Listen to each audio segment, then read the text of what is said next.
First and foremost, I would like to thank Department of Physics, Namche Government College for providing us an opportunity to make YouTube video instead of practical examination or sessional 2 of 25 marks. Furthermore, we thank the teacher Dr. C.P. Katiwara sir for providing us topic and his guidance. My name is Anu Thapa, roll number 19 NS0078, Physics Honors, 4th semester 2021.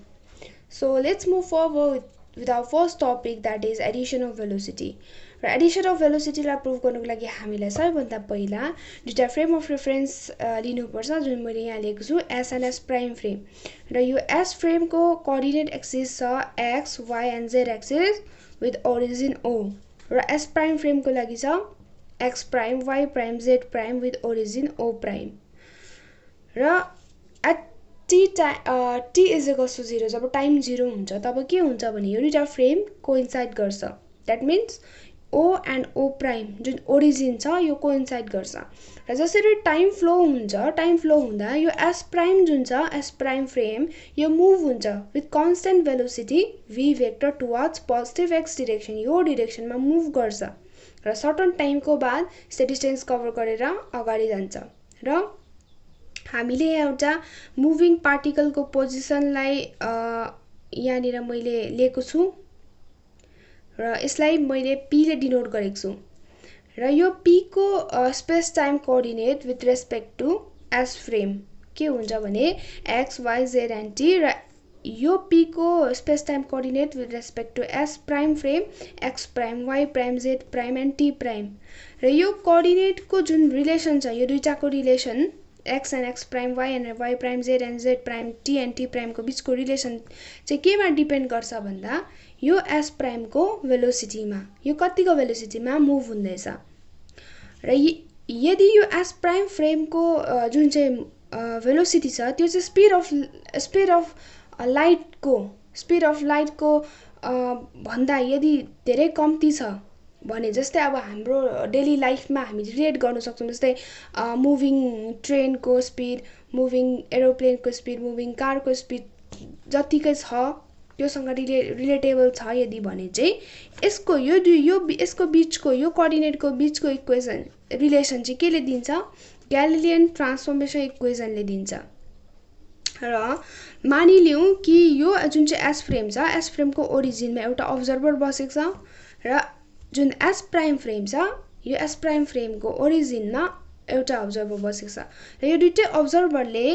यो पार्टिकललाई observe गरिरहेको छ so के हुन्छ भने जुन यो पार्टिकलको velocity with respect to यो ओरिजिन u भेक्टर हुन्छ र यो पार्टिकलको velocity with respect to O prime जहाँ यो अब्जर्भर बसेको छ त्यसको चाहिँ u प्राइम भेक्टर हुन्छ किनभने यो दुईटा फ्रेम जुन चाहिँ रेफरेन्स फ्रेम छ यो दुईटा फ्रेम अलग अलग हो बिकज यो स्टेसनरी हो र यो मुभिङ हो सो त्यसले गर्दा यो दुईटै अब्जर्भरको जुन भेलोसिटी छ त्यो पनि के हुन्छ भेरिएन्ट हुन्छ र हामीले यहाँनिर लेख्छ u जुन चाहिँ u भेक्टर छ यसको component ux i cap plus uy j cap plus uz k cap where I cap j cap and k cap are unit vector along x y and z axis र u prime vector पनि ux prime i cap plus uy prime j cap plus uz prime k cap र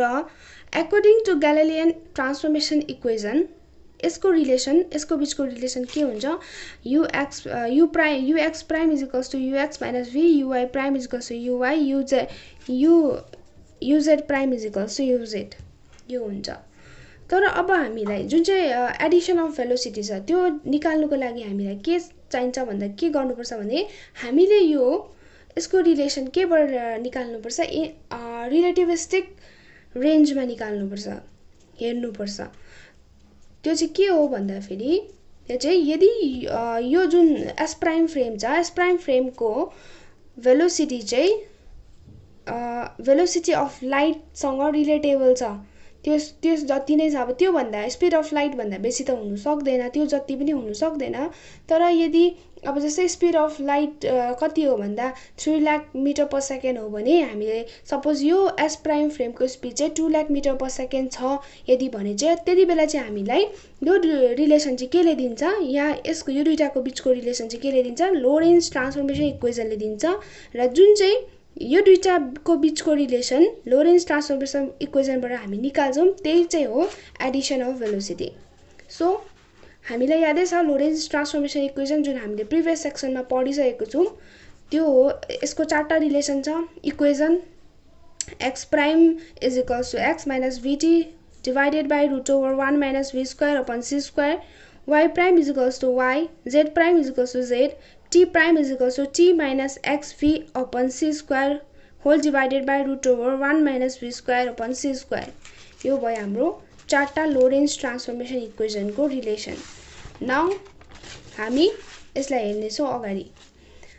Now consider two frame S and S prime where S prime is moving toward positive x direction and related to S with velocity v vector. Suppose a particle moves with velocity u vector whose component are ux, uy, uz relative to frame S and with velocity u prime vector where components are ux prime, uy prime and uz prime relative to frame S prime. So यो अघि नै हामीले हेरिसक्यौं जुन चाहिँ यो दुईटा frame of reference छ र S फ्रेम स्टेशनरी हो र S प्राइम फ्रेम मुभ हुँदैछ with velocity v vector र जुन चाहिँ यो पार्टिकल छ यो पार्टिकल को velocity with respect to s frame कति हो u vector र यसको component छ ux uy and uz र u prime vector जुन चाहिँ यसको velocity with respect to s prime frame र यसको component हो ux prime uy prime and uz prime. Now ux is equals to कति हुन्छ ux is equals to dx upon dt. It is change in component with respect to time and uy is equals to change in component y coordinate y with respect to time र uz त्यसरी नै dz upon dt ux prime is equals to dx prime upon dt prime uy prime is equals to dy prime upon dt prime uz prime is equals to dz prime upon dt prime र यो हाम्रो 6 वटा set of equation आएको छ 1 2 3 4 5 6. Now according to Lorentz transformation equation अब Lorentz transformation equation बाट हामीले लिएको छौं x prime is equals to x minus vt upon root over 1 minus v square upon c square equation number 7 and t prime is equals to t minus xv upon c square whole divided by root over 1 minus v square upon c square equation number 7. Now यो हामीले लोरेन्ज transformation equation हो त्यो अरु के हैन हामीले just यसलाई लेखेको. Now differentiating equation 7 on both side हामीले के पाउँछ अब इक्वेसन 7 हाम्रो यो भर्खरको जुन चाहिँ लोरेन्ज ट्रान्सफर्मेसन इक्वेसन थियो x प्राइम यसलाई हामीले डिफरेन्शिएट गर्दै छौं. अब यसलाई डिफरेन्शिएट गर्दा हामीले के पाउँछौं dx prime is equals to dx minus v dt whole divided by root over 1 minus v square upon c square equation number 9. यहाँ निर अब जुन चाहिँ यो थियो यसलाई हामीले डिफरेन्शिएट गरेको dx prime is equals to dx minus यो v constant हो so it will remain as it is र dt लाई हामीले डिफरेन्शिएट गर्यौं र यो जुन चाहिँ डिनोमिनेटरको टर्म छ यो होल टर्म कन्स्टेन्ट हो सो यो पनि जस्तो छ त्यस्तै बस्छ यहाँ. Now differentiating equation 8 on both side we get फेरि इक्वेसन 8 के हो t prime is equals to t minus xv upon c square whole divided by 1 root over 1 minus v square upon c square र यो पनि यसमा के हुन्छ differentiate गर्दा dt prime is equals to dt minus x v constant हो अगाडि यतिकै बस्छ upon c square पनि कन्स्टेन्ट हो यतिकै बस्छ र यो होल डिनोमिनेटर टर्म कन्स्टेन्ट हो र यो यतिकै बस्छ र हाम्रो आएको छ यो डिफरेन्शिएट गरेर हामीले इक्वेसन 9 र इक्वेसन 10 निकालेको छौं now using equation 9 and 10 in equation 4 अब इक्वेसन 4 हाम्रो अघिको के थियो इक्वेसन 4 मा हाम्रो के थियो भने u prime x is equals to dx prime upon dt prime हामीले निकालेको थियो नाउ हामीले इक्वेसन 4 हामीले यहाँ लेखेको छौं ux prime is equals to dx prime upon dt prime now ux prime is equals to dx prime जुन हामीले यहाँ 9 लेखेको छौं 9 मा हाम्रो भ्यालु x छ dx prime को यसलाई हामी यहाँ लेख्दै छौं dx v dt upon root over 1 minus v square upon c square and dt prime is equals to dt minus v dx upon c square whole divided by root over 1 minus v square upon c square र यो दुईटा term cancel भयो र ux prime is equals to dx minus v dt upon dt minus v dx by c square रह्यो Now dividing both numerator and denominator of right hand side by dt we get अब जुन यो यतापटिको side छ यसलाई हामीले केले यो टर्मलाई यो राइट ह्यान्ड साइडलाई हामी केले डिवाइड गर्दै छौं डिनोमिनेटरमा र न्युमरेटर दुईटैमा हामीले डिवाइड गर्दै छौं बाइ dt अब dt ले डिवाइड गर्दा हामी के पाउँछौं यो ux prime is equals to dx upon dt minus v dt by dt whole divided by dt upon dt minus v by c square dx upon dt यो आयो dt ले divide गर्दा now dt cancel भयो यहाँ cancel भयो now यो रह्यो dx by dt minus v whole divided by 1 minus v by c square dx by dt now ux prime is equals to अब फेरि हेरौं dx by dt हाम्रो अघि यहाँ नि राख्छ dx by dt कति आछ dx by dt v ux आछ इक्वेसन 1 मा आछ सो हामीले यहाँ लेख्यौ ux minus v whole divided by यो यहाँ नि यो क्यान्सल हुँदा यहाँ 1 रह्यो so 1 minus ux dx by dt ux v जुन इक्वेसन 1 मा आछ so v upon c square so यो हाम्रो इक्वेसन आयो equation number 11 Now we know हामीले यो लोरेन्ज ट्रान्सफर्मेसन इक्वेसनमा आएको थियो y prime is equals to y Now differentiating the above equation यो इक्वेसनलाई डिफरेन्शिएट गर्दा हामीले के पाउँछौं dy prime is equals to dy Again dividing both side by dt prime we get यो इक्वेसनलाई हामीले फेरि दुईटै साइडमा dt prime ले डिवाइड गर्दै छौं के पाउँछौं हामीले dy prime upon dt prime is equals to dy by dt prime Now अब फेरि हेरौं dy prime by dt prime is equals to uy prime from equation 5 so equation 5 बाट हामीले यसलाई लेख्न सक्छौं uy prime is equals to dy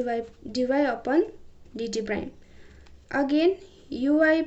prime is equals to dy by अब dt prime को इक्वेसन अघि इक्वेसन 10 मा भ्यालु आछ सो हामीले जस्ट भ्यालु पुट गरे यहाँ dt minus dx v upon c square whole divided by root over 1 minus v square upon c square now यो कति आयो u prime y is equals to dy root over 1 minus v square upon c square whole divided by dt minus dx v upon c square यहाँ हामीले के गर्यो भन्दा यो जुन चाहिँ टर्म छ यो टर्मलाई हामीले यहाँ निर लग्यो just now dividing both numerator and denominator by dt अब फेरि यो माथिको र यो मुनिको टर्मलाई dt ले डिवाइड गर्छ हामी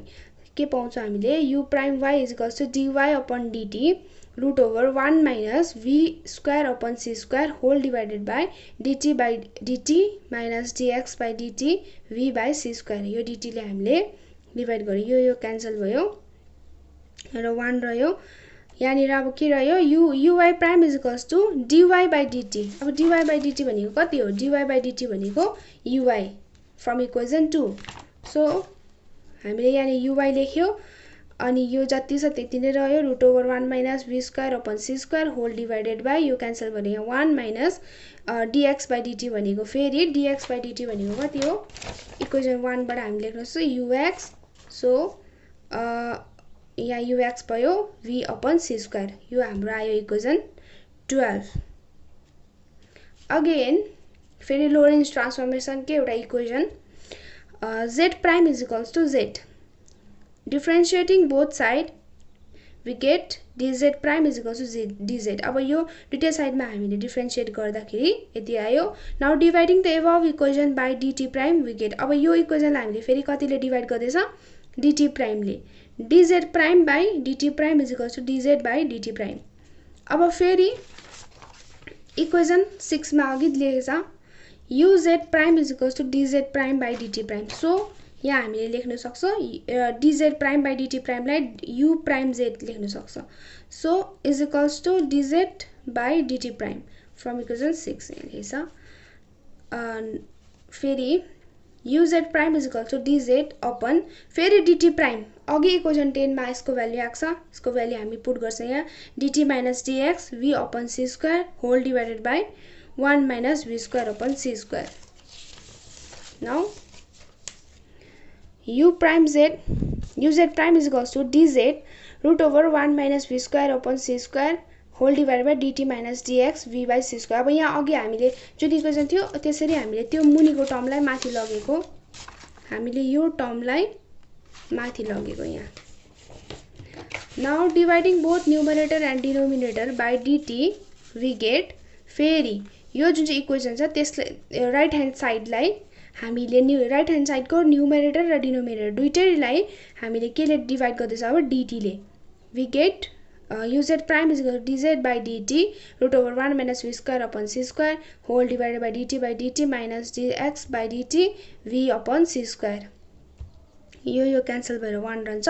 र dz by dt. अब dz by dt भनेको फेरि कति हो dz by dt भनेको uz इक्वेसन 3 बाट हामी लेख्न सक्छौं. यहाँ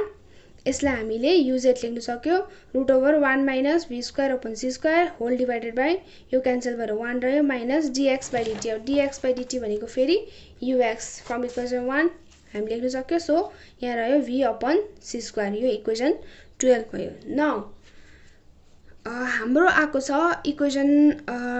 11 12 र 13 हामीले निकाल्यो जहाँ हामीले ux prime uy prime and uz prime को भ्यालु निकालेको छ र यो तीनटा इक्वेसन नै हाम्रो एडिसन अफ भेलोसिटी हो.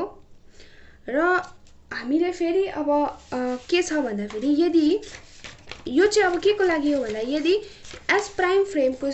भेलोसिटी चाहिँ स्पीड अफ लाइट जति सँग अब रिलेट हुन सक्छ रिलेटेबल छ भने चाहिँ हामीले लोरेन्ज ट्रान्सफर्मेसन युज गरेर इक्वेसन युज गरेर हामीले यसको भ्यालु निकाल्यो. नाउ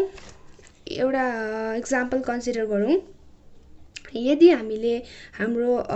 स्पीड अफ जुन चाहिँ एस प्राइम फ्रेम को स्पीड चाहिँ त्यो कुनै पनि अब्जेक्ट मानिलियौं त्यसको चाहिँ 500 मिटर पर सेकेन्ड छ अरे र स्पीड अफ लाइट को 10 to the power metre per second 8 metre per second छ. सो यहाँ के हुन्छ भने अब v by c स्क्वायर चाहिँ एप्रोक्सिमेटली कति हुन्छ भने 0 हुन्छ. किनभने v अब v भनेको अब्जेक्ट को भेलोसिटी भयो 500 र स्पीड अफ लाइट को भेलोसिटी होल स्क्वायर भनेपछि यो एप्रोक्सिमेटली 0 हुन्छ किनभने यसलाई डिवाइड गर्दा त 0.0000 आउँछ. सो त्यसले गर्दा चाहिँ यहाँनिर अब के हुन्छ यो इक्वेसन कति बनिन्छ ux prime is equals to ux minus अब v कति छ v पनि 0 आउँछ. So 0 divided by 1 minus ux v by c square 0 भयो भनेपछि u prime x is equals to ux यसलाई 0 लेख्नु पर्यो र यहाँ मुनि रहन्छ 1 जुनलाई हामीले नलेख्दा पनि हुन्छ.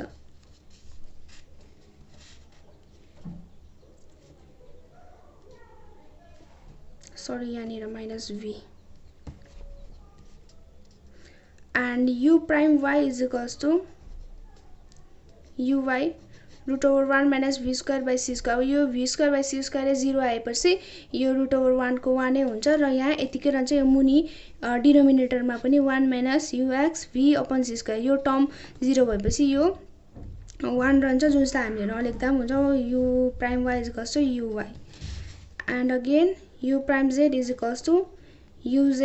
Root over 1 minus v square by c square यो पनि हाम्रो 0 नै हुन्छ सो यो टर्म हाम्रो root over 1 is equals to 1 हो सो हामी यहाँ नलेख्दा भयो so 1 minus ux v upon c square हाम्रो यो पनि 0 आउँछ so u prime z is equals to uz upon 1 minus sorry यो नलेख्दा भयो सो यो हाम्रो जुन आयो त्यो चाहिँ कहाँनिर आएको थियो अघि लोरेन्ज ट्रान्सफर्मेसन जुन चाहिँ थियो सरी ग्यालिलियन ट्रान्सफर्मेसनको कुरा जुन अघि हामीले गरेको थियो त्यो आयो हाम्रो यहाँ जुन चाहिँ स्पिड अफ जुन चाहिँ कुनै एउटा बडी या जुन चाहिँ एस प्राइम फ्रेमको स्पिड चाहिँ यदि स्पिड अफ लाइट भन्दा कम्ती छ भने चाहिँ कति आउँछ अघि हामीले ग्यालिलियन ट्रान्सफर्मेसनले दिएको थियो यो equation so here it is